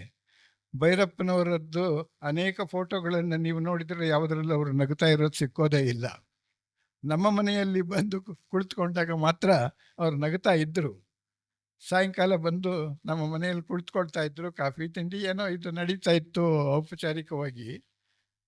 ಪ್ರಜಾವಾಣಿ ಪತ್ರಿಕೆಯವರು ಇದಕ್ಕೆ ಭೈರಪ್ಪನವರು ಚೇರ್ ಅಂತ ಹೇಳಿಬಿಟ್ಟು ಅಂತಲೇನೇನೆ ಯಾವುದಾದ್ರು ವಿಶ್ವವಿದ್ಯಾನಿಲಯದಲ್ಲಿ ಇವನ ಹೆಸರಿನಲ್ಲಿ ಒಂದು ಪೀಠವನ್ನು ಸ್ಥಾಪನೆ ಮಾಡಿದ್ದಾರೆ ಅಂತ ಅನ್ನೋದನ್ನು ನಾವು ಕಾಣ್ತಾ ಇದ್ವಿ. ಪ್ರಧಾನ್ ಗುರುದತ್ತರ ಮನೆಯಲ್ಲಿ ಭೈರಪ್ಪ ಚೇರ್ ಅಂತ ಹೇಳಿಬಿಟ್ಟು ಅಂತ ಹೆಸರು ಕೊಟ್ಬಿಟ್ಟು ಅವರು ಲೇಖನವನ್ನು ಹಾಕಿದ್ರು ಈ ರೀತಿಯಲ್ಲಿ. ಆಮೇಲೆ ಯಾವ ರೀತಿ ಅವರ ಕುಟುಂಬಗಳ ಜೊತೆಯಲ್ಲಿ ಬೆರೀತಾ ಇದ್ರು ಅಂತ ಹೇಳಿಬಿಟ್ಟು ಅಂತಂದರೆ, ಕ್ಯಾಲಿಫೋರ್ನಿಯಾಗೆ ಹೋದಂತಹ ಸಂದರ್ಭದಲ್ಲಿ ನನ್ನ ಮಗಳಲ್ಲಿದ್ಲು, ನನ್ನ ಮಗಳ ಮನೆಯಲ್ಲಿ ಹೋಗಿ ಇಳ್ಕೊಂಡೇ ಇದ್ರು. ಅವರು ಹೋಟ್ಲುಗಳಲ್ಲಿ ಇಳ್ಕೊಳ್ತಾ ಇರಲಿಲ್ಲ. ಯಾಕೆಂದರೆ ಜನಜೀವನದ ನಿಜವಾದ ಪರಿಚಯ ಗೊತ್ತಾಗಬೇಕು ಅಂತ ಹೇಳಿಬಿಟ್ಟು ಅಂತಂತಂದರೆ ಜನರ ಜೊತೆಯಲ್ಲಿ ಬರೀಬೇಕು ಅಂತ ಹೇಳಿಬಿಟ್ಟು ಅಂತ. ಸಿಂಗಾಪುರಕ್ಕೆ ಹೋದರು. ಸಿಂಗಾಪುರದಲ್ಲೂ ಕೂಡ ನನ್ನ ಮಗಳಿದ್ಲು. ಆ ಮನೆಯಲ್ಲಿ ಹೋಗಿ ಅವಳ ಜೊತೆಯಲ್ಲಿ ಇದ್ದರು. ಆಮೇಲೆ ಭೈರಪ್ಪನವರು ಈ ಅಮೆರಿಕಾದಲ್ಲಿ ತಯಾರಾಗ್ತಕ್ಕಂಥ ಈ ಶೂ ಬಹಳ ಚೆನ್ನಾಗಿರ್ತಕ್ಕಂಥದ್ದು, ನನಗೆ ಒಂದು ಒಳ್ಳೆ ಶೂ ತರಿಸ್ಕೊಡಿ ಅಂತ ಹೇಳಿಬಿಟ್ಟು ಅಂತ ಹೇಳಿ ಅಂತ ನನ್ನ ಮಗಳಿಗೆ ಅಳಿಯನಿಗೆ ಹೇಳಿದರು. ಅವರು ಅಮೆರಿಕಾದಿಂದ ಅದನ್ನು ತರಿಸ್ಕೊಟ್ರು. ಗಂಡ ಹೆಂಡತಿ ಇಬ್ಬರೂ ಕೂಡ, ಮಗಳು ಮತ್ತು ಅಳಿಯ ಇಬ್ಬರು ಕೂತ್ಕೊಂಡು ಭೈರಪ್ಪನ ಎರಡು ಕಾಲುಗಳಿಗೆ ಅದನ್ನು ಹಾಕಿ ಲೇಸನ್ನು ಕಟ್ಟಿ ಇದು ಮಾಡಿದಾಗ ಭೈರಪ್ಪನವರು ಓಡಾಡಿ ಇಷ್ಟು ದೂರ ಓಡಾಡಿ, ಆಮೇಲೆ ಇದನ್ನು ನಾನು ದಿನ ಹಾಕ್ಕೊಂಡು ಸವಸೋದಕ್ಕೆ ಇದು ಮಾಡೋದಿಲ್ಲ, ವಿಶೇಷ ಸಮಾರಂಭಕ್ಕೆ ಹೋದ ಸಂದರ್ಭದಲ್ಲಿ ಮಾತ್ರ ಹಾಕ್ಕೋತೇನೆ ಅಂತ ಹೇಳಿಬಿಟ್ಟು ಅಂತ ಈ ರೀತಿಯಲ್ಲಿ ಭೈರಪ್ಪನವರು ಎಲ್ಲರ ಜೊತೆಯಲ್ಲಿ ಬೆರೀತಾ ಇದ್ದರು ಅಂತ ಹೇಳಿಬಿಟ್ಟು ಅಂತ ವಿಶೇಷ ಮಾಹಿತಿಗಳನ್ನು ಸಂಗ್ರಹಿಸೋದು ಮಾಡೋದು ಎಲ್ಲನೂ ಕೂಡ. ಅನೇಕ ಸಾಹಿತಿಗಳು ಬಂದು ನಮ್ಮ ಮನೆಯಲ್ಲಿ ಕುಳಿತುಕೊಂಡು, ಪತ್ರಿಕಾ ಸಂಪಾದಕರು ಕೂಡ ಗಂಟೆಗಟ್ಟಲೆ ಮಾತುಗಳನ್ನು ನಡೆಸ್ತಾ ಇದ್ದರು. ಭೈರಪ್ಪನವರು ಅವ್ರ ಜೊತೆಯಲ್ಲೆಲ್ಲ ಇದು ಮಾಡುವಾಗ ಈ ರೀತಿಯಲ್ಲಿ ತುಂಬ ಆತ್ಮೀಯವಾಗಿರ್ತಕ್ಕಂಥ ಸಂಪರ್ಕ ಅದು ಬೆಳೀತು. ಭೈರಪ್ಪನವರ ಅನೇಕ ಕೃತಿಗಳು ನಾನು ಬೇರೆ ಭಾಷೆಗಳಿಗೆ ನಾನು ಇನ್ನೊಂದು 5 ನಿಮಿಷ ಮಾತ್ರ ಮಾತಾಡ್ತೇನೆ, ಹೆಚ್ಚೊತ್ತು ತಮಗೆ ಇದು ಮಾಡೋದಿಲ್ಲ. ನಾನು ಅವರ ಕೃತಿಗಳನ್ನೆಲ್ಲ ಓದ್ತಾ ಇದ್ದೆ. ಸರ್, ಈ ಥರ ತಪ್ಪುಗಳಾಗೋಗಿದೆ, ಹೀಗಾಗೋಗಿದೆ ಅಂತ ಹೇಳಿಬಿಟ್ಟು ಅಂತ. ನಾನೇನು ಮಾಡಲಿ, ಅವರು ತಪ್ಪುಗಳು ಮಾಡಿಬಿಟ್ಟಿದ್ರೆ ಅಂತ ಹೇಳಿಬಿಟ್ಟು ಅಂತಂದರು. ಆಮೇಲೆ ನೀವೇನೂ ಮಾಡಬೇಕಾಗಿಲ್ಲ, ತಪ್ಪು ಮಾಡಿರೋದು ಅವರು, ಅದನ್ನು ತಿದ್ದುವ ಕೆಲಸ ಮಾಡಬೇಕಾಗಿದೆಯಲ್ಲ ಅಂತ ಹೇಳಿಬಿಟ್ಟು ಅಂತ. ಏನು ಮಾಡೋಣ ಅಂತಂತಂದ್ರು. ಸಾಹಿತ್ಯ ಅಕಾಡೆಮಿಯಿಂದ ಇಂಗ್ಲೀಷ್ ಆವೃತ್ತಿ ಪ್ರಕಟವಾಗಿದೆ. ಅದನ್ನು ಒಬ್ಬ ದೊಡ್ಡ ಪ್ರಾಧ್ಯಾಪಕರೇ ಮಾಡಿದ್ದಾರೆ. ಆದರೆ ಅದರಲ್ಲಿ ಇಷ್ಟು 100 ತಪ್ಪುಗಳಿದ್ದಾವೆ, ಏನು ಮಾಡೋದು, ಸಾಹಿತ್ಯ ಅಕಾಡೆಮಿಗೆ ಬರೀರಿ ಅಂತ ಹೇಳಿದೆ. ಅವ್ರು ಬರೆದ್ರು. ಸಾಹಿತ್ಯ ಅಕಾಡೆಮಿನವ್ರು ಹೇಳಿದರು, ಆ ತಪ್ಪುಗಳನ್ನೆಲ್ಲ ತಿದ್ದಿಸ್ಬಿಟ್ಟು ಇನ್ನೊಂದು ಆವೃತ್ತಿಯನ್ನು ತರ್ತೇವೆ ನಾವು, ಅದನ್ನು ಮಾಡಿಸ್ಕೊಡಿ ಅಂತ ಹೇಳಿ ಅಂತ. ಹೀಗೆ ಹೇಳಿದ್ದೆ ತಪ್ಪಾಯಿತು. ಭೈರಪ್ಪನವ್ರು ನೀನೇ ತಿದ್ದುಕೊಡು ಅದನ್ನು ಅಂತಂದರು. ಆಮೇಲೆ ಅವುಗಳನ್ನು ತಿದ್ದುಕೊಟ್ಟೆ. ಅವರ ಭಿತ್ತಿ ಹಿಂದಿಯಲ್ಲಿ ಬಂದಂತಹ ಸಂದರ್ಭದಲ್ಲೂ ಕೂಡ ಇದೇ ರೀತಿಯಲ್ಲಿ ಆಗಿತ್ತು. ಕನ್ನಡದ ಅನೇಕ ವಿಚಾರಗಳು, ಸಂಸ್ಕೃತಿ ವಿಚಾರ ಇತ್ಯಾದಿ ಅವರಿಗೆ ಗೊತ್ತಿಲ್ಲ, ತಪ್ಪುಗಳು ಮಾಡಿಬಿಟ್ಟಿದ್ದಾರೆ. ಆಗ ನಾನು ಆ ಪ್ರಕಾಶಕನಿಗೆ ಹೇಳಿದೆ, ಅದರದ್ದು ಇನ್ನೊಂದು ಆವೃತ್ತಿಯನ್ನು ತರಬೇಕು, ಅದರಲ್ಲಿ ಇದೆಲ್ಲ ತಿದ್ದುಪಡಿ ಆಗಬೇಕು ಅಂತ ಹೇಳಿಬಿಟ್ಟು ಅಂತ. ಆ ತಿದ್ದುಪಡಿ ಆದಮೇಲೆ ಆತ ಏನು ಮಾಡಿದ ಅಂತಂತ ಅದಕ್ಕೆ ನನ್ನ ಹೆಸರನ್ನೇ ಹಾಕಿಬಿಟ್ಟ ಪುಸ್ತಕಕ್ಕೆ. ಆಮೇಲೆ ನಾನು ಹೇಳಿದೆ, ನಾನಲ್ಲಪ್ಪ ಇದನ್ನೆಲ್ಲ ಮಾಡಿರೋದು, ಅದನ್ನು ಮಾಡಿರೋರು ಬೇರೆ ಇದೆ, ನಾರಾಯಣ್ ಅಂತ ಹೇಳಿಬಿಟ್ಟು ಅಂತ ಅವರು ಭೈರಪ್ಪನವರು ಅನೇಕ ಕೃತಿಗಳನ್ನು ಹಿಂದಿಗೆ ಪರಿಚಯಿಸಿಕೊಟ್ಟು ಒಳ್ಳೆ ಕೆಲಸವನ್ನು ಮಾಡಿದರು. ಆದ್ದರಿಂದ ಅವ್ರ ಹೆಸರನ್ನು ಹಾಕಿಬಿಟ್ಟು ಪರಿಷ್ಕಾರ ಅಂತ ಬೇಕಾದ್ರೆ ನನ್ನ ಹೆಸರು ಹಾಕು ಅಂತ ಹೇಳಿ ಅಂತಂದೆ. ಈ ರೀತಿಯಲ್ಲಿ ಭೈರಪ್ಪನವ್ರ ಜೊತೆಯಲ್ಲಿ ಇದಾಗ್ತಾ ಇತ್ತು. ಭೈರಪ್ಪನವರ ಸಾಹಿತ್ಯ ಯಾವ್ಯಾವ ರೂಪದಲ್ಲಿ ಇದಾಗಿದೆ ಅಂತ ಅನ್ನೋದಕ್ಕೆ ನಾನು ಇನ್ನೊಂದು ನಿದರ್ಶನವನ್ನು ಕೊಡ್ತೇನೆ.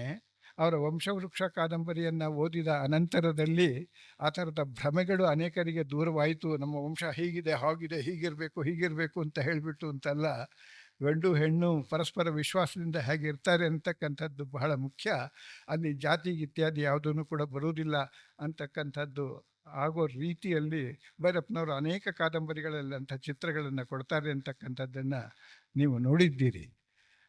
ಇಲ್ಲಿಯೂ ಕೂಡ ಅನೇಕ ಕಾದಂಬರಿಗಳ ವಿಚಾರವನ್ನು ಶಶಾಂಕ್ ಅವರು ಪ್ರಸ್ತಾವಿಸಿದರು. ಮೊದಲೇ ಪಂಡಿತ್ ಅವರು ಸೂರ್ಯಕಾಂತ ಅವರು ಪಂಡಿಸಿದರು. ಆಮೇಲೆ ಮೊದಲಿಗೆ ಇದು ಮಾಡಿದಂತಹ ಮಿತ್ರರು ಕೂಡ ಅದನ್ನು ಹೇಳಿದರು.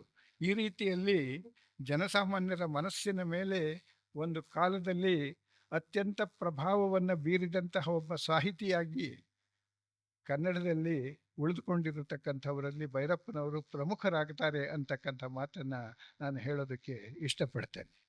ಆ ಥರದಲ್ಲಿ ಈ ತಮ್ಮ ಇದನ್ನೆಲ್ಲವನ್ನು ಇದು ಮಾಡಿದವರು ಬಹಳ ಕಡಿಮೆ. ಭೈರಪ್ಪನವರ ಬಗ್ಗೆ ಬೇರೆ ಯಾವ ಭಾಷಾ ಸಮುದಾಯದಲ್ಲೂ ಆಗದೇ ಇರತಕ್ಕಂಥ ಒಂದು ಕೆಲಸ ಇದಾಗಿದೆ. ಇದನ್ನು ಹೇಳಿ ನಾನು ನಿಲ್ಲಿಸ್ತೇನೆ. ನಾನು ಭೈರಪ್ಪನವ್ರ ಬಗ್ಗೆ ಮಾತಾಡ್ತಾ ಇದ್ದೇನೆ ಅಂತ ಹೇಳಿಬಿಟ್ಟು ಅಂತಂದರೆ ಇಡೀ ದಿವಸ ಮಾತಾಡ್ತಾ ಇರಬಹುದು. ಆದರೆ ಆ ರೀತಿಯಲ್ಲಿ ತಮ್ಮನ್ನು ಗೋಳು ಹುಯ್ದುಕೊಳ್ಳೋದು ನನಗೆ ಇಷ್ಟ ಇಲ್ಲ. ಅದರಿಂದ ಈ ಒಂದು ಪ್ರಸಂಗವನ್ನು ಹೇಳಿಬಿಟ್ಟು ನಾನು ನನ್ನ ಈ ಭಾಷಣವನ್ನು ಮುಗಿಸ್ತೇನೆ. ಭೈರಪ್ಪನವರು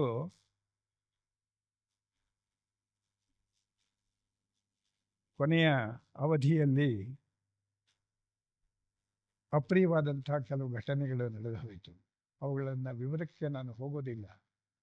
ಆದರೆ ಆ ಅವಧಿಯಲ್ಲೂ ಕೂಡ ಅವರು ಹೇಗೆ ನಡೀತಾ ಇದ್ರು ಅಂತ ಅನ್ನೋದಕ್ಕೋಸ್ಕರವಾಗಿ ಅವರಿಗೆ 2 ತೊಂದರೆಗಳು ಆದದ್ದು.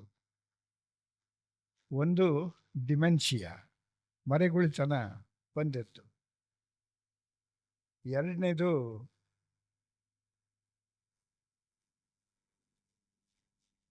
ಹೇಳಬೇಕೋ ಬೇಡವೋ ಅಂತ ಹೇಳಿ ಅಂತ ಯೋಚನೆ ಮಾಡ್ತಾ ಇದ್ದೇನೆ. ತಲೆ ಸುತ್ತು, ವರ್ಟಿಗೋ, ಡಿಮೆನ್ಷಿಯಾ ಮತ್ತು ವರ್ಟಿಗೋ, ಈ 2. ನಾನು ಅವರು ಪ್ರತಿ ದಿವಸ ಹೋಗ್ತಾ ಇದ್ವಿ. ಬೆಳಗಿನ ಜಾವ 5:15 ಗಂಟೆಗೆ ಅವರ ಕಾಲದ ಬಗ್ಗೆನೂ ಕೂಡ ಹೇಳಿದರು. ನಾನು ಬೆಳಗಿನ ಜಾವ 4 ಗಂಟೆಗೆ ಎದ್ದು ಓದೋದು, ಬರೆಯೋದು, ಎಂಥದೋ ಕೆಲಸವನ್ನು ಮಾಡೋದು ನನ್ನ ಅಭ್ಯಾಸ. 5:15 ಗಂಟೆಗೆ ಸರಿಯಾಗಿ ಭೈರಪ್ಪನವರು ನನ್ನ ಮನೆ ಹತ್ತಿರ ಬರ್ತಾ ಇದ್ದರು. ನಾನು ಏನಾದ್ರು ಎದ್ದು ಬಾಗಿಲು ತೆಗೆಯೋದಿಲ್ಲ ಅಂತ ಹೇಳಿಬಿಟ್ಟು ಅಂತಂದರೆ ಕರೆಗಂಟೆ ಒತ್ತುತ್ತಾ ಇದ್ದರು. ಕರೆಗಂಟೆ ಒತ್ತಿದ್ರು ಅಂತಂದರೆ ಇದು ಭೈರಪ್ಪನವ್ರ ಕತೆ ಅಂತ ಹೇಳಿಬಿಟ್ಟು ಅಂತ ನಮ್ಮ ಮನೆಯವ್ರು ಹೇಳ್ತಾ ಇದ್ರು, ಭೈರಪ್ಪನವ್ರು ಬಂದರು ನೋಡಿ, ಇನ್ನು ನೀವು ಬಾಗಿಲು ತೆಗೆದಿಲ್ಲ ಅಂತ ಹೇಳಿಬಿಟ್ಟು ಅಂತ ಹೇಳಿ ಅಂತ. ಆ ಭೈರಪ್ಪನವರು ಕೊನೆಯ ಅವಧಿಯಲ್ಲಿ ಈ ಡಿಮೆನ್ಷಿಯಾ ಇದಕ್ಕೆ ತುತ್ತಾದರು. ಅವರ ಮನೆ ಪಕ್ಕದಲ್ಲಿದ್ದಂತಹ ಒಂದು ಸ್ವೀಟ್ ಮೀಟ್ ಸ್ಟಾಲ್, ಅಲ್ಲಿ ಹೋಗ್ಬಿಟ್ಟು ನಾನು ಗುರುದತ್ರ ಮನೆಗೆ ಹೋಗ್ಬೇಕು, ನಾನು ಕರ್ಕೊಂಡು ಹೋಗು ಅಂತ. ಬರೀ ಒಂದು ನೆಟ್ ಬನೀನ್ ಹಾಕ್ಕೊಂಡಿದ್ದಾರೆ, ಪೈಜಾಮ ಹಾಕ್ಕೊಂಡಿದ್ದಾರೆ. ನಾನು ಗುರುದತ್ರ ಮನೆಗೆ ಈಗಲೇ ಹೋಗ್ಬೇಕು, ಕರ್ಕೊಂಡು ಹೋಗು ಅಂತ ಗಲಾಟೆ ಮಾಡ್ತಾ ಇದ್ದಾರೆ. ಆತ ಕರ್ಕೊಂಡು ಬಂದು ನಿಲ್ಲಿಸಿದ್ರೆ, ಭೈರಪ್ಪನ ಮನೆ ಎಲ್ಲಿದೆ ಅಂತ ಕೇಳು ಅಂತ ಹೇಳಿ ಅಂತ. ಅಲ್ಲಿ ಬಂದಿರೋದು ನನ್ನ ಮನೆಗೋಸ್ಕರ, ನನ್ನ ಹೇಳ್ಕೊಂಡು ಗುರುದತ್ತನ ಮನೆಗೆ ಹೋಗಬೇಕು ಅಂತ ಹೇಳಿ ಅಂತ ಬಂದಿದ್ದಾರೆ. ಅಲ್ಲಿ ಬರೋ ಹೊತ್ತಿಗೆ ಅವರಿಗೆ ಮರ್ತು ಹೋಗಿದೆ, ಭೈರಪ್ಪನ ಮನೆ ಎಲ್ಲಿದೆ ಅಂತ ಕೇಳಿ ಅಂತ ಹೇಳಿ ಅಂತ. ಆಗ ಅವನು ಹೇಳಿದಂತೆ, ಅಲ್ಲ ನೀವು ಗುರುದತ್ರ ಮನೆ ಹುಡ್ಕೊಂಡು ಬಂದಿರೋದು, ಗುರುದತ್ರ ಮನೆ ಎದುರಿಗೆ ಕರ್ಕೊಂಬಂದು ನಿಲ್ಲಿಸಿದ್ದೀನಿ, ನೀವು ಭೈರಪ್ಪನ ಮನೆ ಅಂತ ಹೇಳಿದಿರಲ್ಲ, ನಿಮ್ಮ ಮನೆಯಿಂದ ಅಲ್ವಾ ಕರ್ಕೊಂಬಂದಿದ್ದು ಅಂತ ಹೇಳ್ಬಿಟ್ಟು ಅಯ್ಯೋ ಅಂತ ಹೇಳಿ ಅಂತ ತಲೆ ಚಚ್ಚಿಕೊಂಡ್ರು. ಈ ರೀತಿಯಲ್ಲಿ ಕಾಡೋದಕ್ಕೆ ಶುರುವಾಯಿತು. ಅದು ಸ್ವಲ್ಪ ತೀರಾ ಇದಕ್ಕೆ ಅಂತ ಹೇಳಿಬಿಟ್ಟು ಅಂತಂತಂದರೆ, ಬೆಳಗಿನ ಜಾವ ಒಂದು ದಿವಸ ಎದ್ದಿದ್ದಾರೆ, 2:15 ಗಂಟೆ ಬೆಳಗಿನ ಜಾವ. ಮನೆ ಎಲ್ಲ ಬಾಗಿಲುಗಳನ್ನು ತೆಗೆದುಬಿಟ್ಟಿದ್ದಾರೆ, ದೀಪಗಳನ್ನೆಲ್ಲ ಹಾಕಿಬಿಟ್ಟಿದ್ದಾರೆ. ವಾಕಿಂಗ್ ಹೋಗಬೇಕು ಅಂತ ಹೊರಟಿದ್ದಾರೆ. ಅಷ್ಟೊತ್ತಿನಲ್ಲಿ ಚಳಿ ಅಂತ ಅನಿಸಿದೆ. ಅದಕ್ಕೋಸ್ಕರವಾಗಿ ಅವರು ಸ್ವೆಟರ್ ಹಾಕ್ಕೊಂಡು ಬರಬೇಕು ಅಂತ ಇನ್ನೊಂದು ರೂಮ್ಗೆ ಹೋಗಿದ್ದಾರೆ. ಅಲ್ಲೇ ಮಲ್ಕೊಂಡು ಬಿಟ್ಟಿದ್ದಾರೆ. ಯಾರು ಎಲ್ಲಿ ನೋಡಿದರೂ ಕೂಡ ಭೈರಪ್ಪನವ್ರು ಕಾಣ್ತಾ ಇಲ್ಲ. ಸರಸ್ವತಿಯವರು ನಮ್ಮ ಮನೆಗೆ ಫೋನ್ ಮಾಡಿ ಹೇಳಿದರು, ನಿಮ್ಮ ಸ್ನೇಹಿತರೆಲ್ಲ ಹೀಗೆ ಬಾಗಿಲು ಇದೆಲ್ಲ ತೆಗೆದು ದೀಪ ಎಲ್ಲ ಹಾಕಿಬಿಟ್ಟು ಎಲ್ಲ ಹೊರಟೋಗ್ಬಿಟ್ಟಿದ್ದಾರೆ, ಸ್ವಲ್ಪ ನೋಡಿ ಅಂತ ಹೇಳಿ ಅಂತ.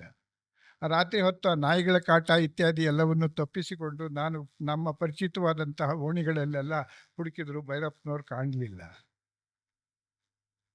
ಆಮೇಲೆ ಅಷ್ಟೊತ್ತಿಗೆ ಮಾಧ್ಯಮದ ವಿಚಾರದಲ್ಲಿ ಜೋಶಿ ಅಂತ ಹೇಳಿ ಅಂತ ಬರ್ತಾ ಇರುತ್ತೆ, ರವೀಂದ್ರ ಜೋಶಿ ಅಂತ ಹೇಳಿ ಅಂತ ತಾವೆಲ್ಲ ಕೇಳಿರ್ತೀರಿ ಅವರನ್ನು.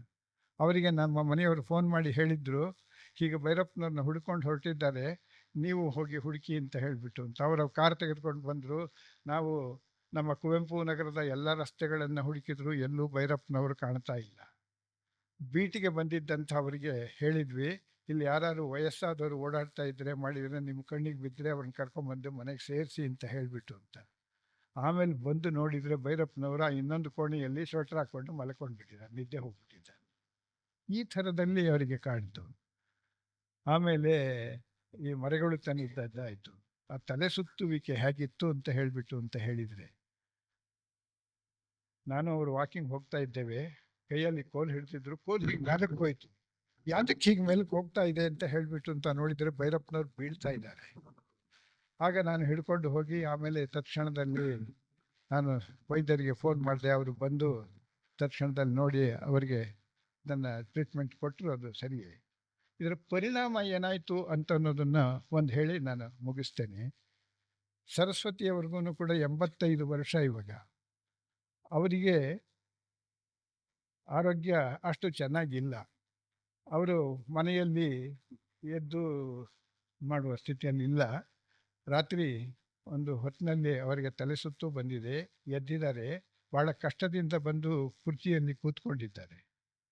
ಆಮೇಲೆ ಅಲ್ಲಿ ಬರೋ ಹೊತ್ತಿಗೆ ಅವರಿಗೆ ಮೂರ್ಛೆ ಹೋಗ್ಬಿಟ್ಟಿದ್ದಾರೆ. ಭೈರಪ್ಪನವರು ಈ ಸಂತೆ ಶಿಬಿರದ ಕಾರ್ಯಕ್ರಮ ನಡೆದ ಅನಂತರದಲ್ಲಿ 6-7 ತಿಂಗಳ ಕಾಲದಲ್ಲಿ ಭೈರಪ್ಪನವರು ಈಚೆ ಇಲ್ಲೇ ಇದ್ದುಬಿಟ್ಟಿದ್ರಲ್ಲ, ಬೆಂಗಳೂರಿನಲ್ಲಿ ಆಸ್ಪತ್ರೆಯಲ್ಲಿ ಸೇರಿದ್ರು, ಮಾಡಿದ್ರು. ಇದೆಲ್ಲ ತಮಗೆ ಗೊತ್ತಿದೆ, ಅದನ್ನು ನಾನು ಹೇಳೋದಕ್ಕೆ ಹೋಗೋದಿಲ್ಲ. ಸರಸ್ವತಿಯವರು ಹತ್ತು ಕಣ್ಣೀರು ಸುರಿಸಿ ಎಷ್ಟರ ಮಟ್ಟಿಗೆ ನಿತ್ರಾಣವಾಗಿದ್ದರು ಅಂತಂದರೆ, ಕುರ್ಜಿ ಮೇಲೆ ಬಂದು ಕೂತ್ಕೊಳ್ಳೋ ಹೊತ್ತಿಗೆ ಅವರು ಬಿದ್ದೋಗ್ಬಿಟ್ಟಿದ್ದಾರೆ. ಆಮೇಲೆ ಹತ್ತಿರದಲ್ಲಿ ಫೋನ್ ಇದ್ದಿದ್ದರಿಂದ ಫೋನ್ ತೆಗೆದುಕೊಂಡು ಫೋನ್ ಮಾಡಿದ್ದಾರೆ. ಆವಾಗ ನಮ್ಮ ಮನೆಯವರು ಬಂದು ಅಲ್ಲಿ ಬಾಗಿಲು ತೆಗೆಸ್ಬೇಕು ಅಂತಂದರೆ ಲಾಕ್ ಮಾಡ್ಕೊಂಡು ಬಿಟ್ಟಿದ್ದಾರೆ. ಬೋಲ್ಟ್ಗಳೆಲ್ಲ ಹಾಕಿಬಿಟ್ಟಿದ್ದಾರೆ. ಬಾಗಿಲನ್ನು ಒಡೆದು ಒಳಗೆ ಹೋಗಬೇಕಾಯಿತು. ಈ ರೀತಿಯಲ್ಲಿ ಕೊನೆಗಾಲದಲ್ಲಿ ಭೈರಪ್ಪನವರ ಪತ್ನಿ ಇಂಥ ಕಷ್ಟವನ್ನು ಅನುಭವಿಸ್ಬೇಕಾಯಿತು. ಮಕ್ಕಳು ಅವರ ಪ್ರೀತಿಯಿಂದ ವಂಚಿತರಾಗಿ ಬಾಳ್ಬೇಕಾಗಿ ಬಂತು. ಇಂಥದ್ದು ಅಂತ ಹೇಳಿ ಇಂಥ ಒಬ್ಬ ಮಹಾ ಸಾಹಿತಿಗೆ ಕೊನೆಗಾಲದಲ್ಲಿ ಹೀಗಾಗಬೇಕಾಗಿತ್ತಲ್ಲ ಅಂತ ಹೇಳಿ ನಾವೆಲ್ಲರೂ ಚಿಂತಿಸಬೇಕಾಗಿರ್ತಕ್ಕಂಥ ವಿಚಾರ. ಏನಾದರೂ ಆಗಲಿ, ಭೈರಪ್ಪನವರ ವೈಯಕ್ತಿಕ ಜೀವನದ ಪ್ರತಿಷ್ಠೆಯೇ ಇರಲಿ, ಅವರ ಕಷ್ಟ ಸಂಕಟಗಳು ಏನಾದರೂ ಇರಲಿ, ಆ ಭಿತ್ತಿಯನ್ನು ಓದಿದವರಿಗೆ ಕಣ್ಣೀರು ಹಾಕದಿರೋ ಭಿತ್ತಿಯನ್ನು ಓದೋದಕ್ಕೆ ಸಾಧ್ಯವೇ ಇಲ್ಲ. ಅಂಥ ಒಬ್ಬ ಮಹಾ ಸಾಹಿತಿ ನಮ್ಮ ಕಾಲದಲ್ಲಿ ಇದ್ದರು. ಅವರನ್ನು ನಾವು ನೋಡಿದ್ವಿ, ಅವ್ರ ಜೊತೆಯಲ್ಲಿ ಮಾತನಾಡಿದ್ವಿ, ಅವರ ಮಾತನ್ನು ಕೇಳಿದ್ವಿ ಅನ್ನತಕ್ಕಂಥದ್ದು ನಮ್ಮ ಪುಣ್ಯ. ಅಂಥ ಪುಣ್ಯ ನನಗೆ ಅಷ್ಟು ದೀರ್ಘಕಾಲ ದೊರೆತಿತ್ತು ಅಂತ ಅನ್ನೋದಕ್ಕೋಸ್ಕರವಾಗಿ. ಅಷ್ಟೇ ಅಲ್ಲ, ದೌರ್ಭಾಗ್ಯ ಅಂತ ಹೇಳಿದೆ.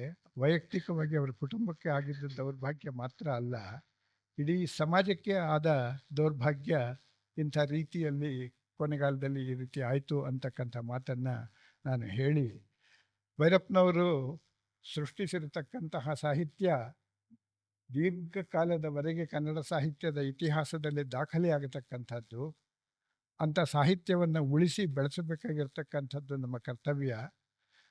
ಭೈರಪ್ಪನವರ ಬಗ್ಗೆ ಇದೆ ಕಾದಂಬರಿ ಪ್ರಿಯರ ಒಕ್ಕೂಟದ ಹಾಗೆ ಇಷ್ಟು ಸಂಖ್ಯೆಯಲ್ಲಿ 35,000ಕ್ಕೂ ಹೆಚ್ಚು ಸಂಖ್ಯೆಯಲ್ಲಿ ಇದೆ ಅಂತ ಹೇಳಿಬಿಟ್ಟು ಅವರ ಸೊಸೆ ಅನುರಾಧ ಅವರು ನನಗೆ ಹೇಳಿದರು ಅಂತ ಹೇಳಿಬಿಟ್ಟು ಅಭಿಮಾನಿಗಳ ಸಂಖ್ಯೆ ಈ ಪ್ರಮಾಣದಲ್ಲಿ ಇದೆ ಅಂತ ಹೇಳಿಬಿಟ್ಟು ಅನ್ನೋದು ಇದು ಭಾರತದಲ್ಲಿ ಒಂದು ದಾಖಲೆ ಅಂತ ಹೇಳಿಬಿಟ್ಟು ಭೈರಪ್ಪನವ್ರನ್ನ ಉಳಿಸೋದಕ್ಕೋಸ್ಕರವಾಗಿ ಅವರ ಸಾಹಿತ್ಯದ ಬಗ್ಗೆ ಪ್ರತಿ ವರ್ಷ ಯಾವುದಾದ್ರೂ ಕಾರ್ಯಕ್ರಮಗಳನ್ನು ಹಂಚಿಕೊಂಡು ಅವರದ್ದು ಆ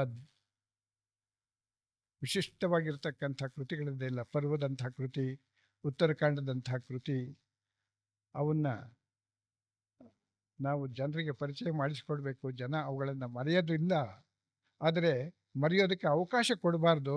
ಅದನ್ನು ಈ ರೀತಿಯಲ್ಲಿ ಮಾಡಬೇಕು ಅಂತ ಹೇಳಿ ನಾನು ಇನ್ನು ಹೆಚ್ಚು ತಮ್ಮನ್ನು ಇಲ್ಲಿ ಸತಾಯಿಸೋದಕ್ಕೆ ಇಷ್ಟಪಡೋದಿಲ್ಲ. ಭೈರಪ್ಪನವರಂಥ ಸಾಹಿತಿಯನ್ನು ಪಡೆದಿದ್ದು ನಮ್ಮ ಭಾಗ್ಯ. ಅವರ ಜೊತೆಯಲ್ಲಿ ಅಷ್ಟು ದೀರ್ಘಕಾಲ ಇರತಕ್ಕಂಥ ಪುಣ್ಯ ನಂದಾಗಿತ್ತು ಅಂತಕ್ಕಂಥದ್ದು.